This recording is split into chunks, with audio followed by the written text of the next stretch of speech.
This is the YouTube edition of my book, A Course in Miracles Workbook Nuggets, which is a study aid for the course's workbook for students. I'll begin by reading my book's commentary on today's lesson over a visual of the book's text. I'll then return with some further thoughts on the lesson, which are only included in this YouTube edition of my book. Today's lesson is part of a 10-lesson group, which goes from lesson 251 through lesson 260, each of which relates to sin as understood in the course. I'll be repeating the same introduction for each of lessons 251 through 260, so you can skip past this introduction in the future if you like. Timestamps taking you directly to today's Workbook Nuggets commentary and my further comments are provided in the description below. In the section entitled, What is Sin?, which precedes these 10 lessons, we are told that sin is insanity and that there is no sin. The point here is that sin is part of the illusion, a very important and cunning part. If you escape the illusion, you escape its many so-called sins as well.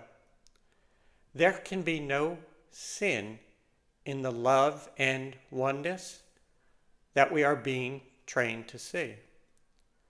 Obsessing over the so-called sins of yourself and others only keeps you here in the illusion.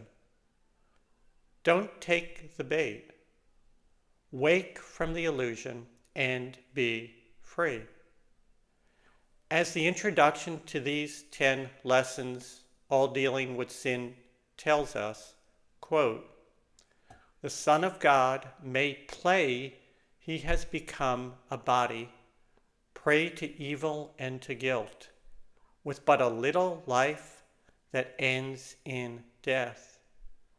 But all the while his Father shines on him and loves him with an everlasting love, which his pretenses cannot change at all." End quote. Today's lesson from my book and my further thoughts, which are contained only in this YouTube edition of the book, follow. A link to the book on Amazon.com is provided below. Lesson number 251, September 8. I am in need of nothing but the truth. When you are in total agreement with today's lesson, your journey is done. When you realize that all other yearning and striving, even if achieved, will not give you lasting happiness, you are home. All that is left is to give thanks and experience the peace and joy. The title of today's lesson is, I am in need of nothing but the truth.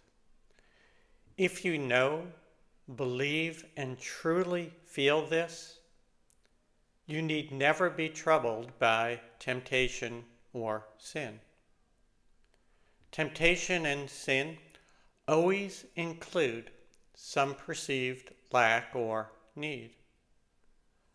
Bodies have needs, egos have needs, but the child of God does not.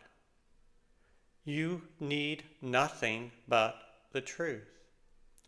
Because once you know the truth, once you know who and what you are in need of nothing.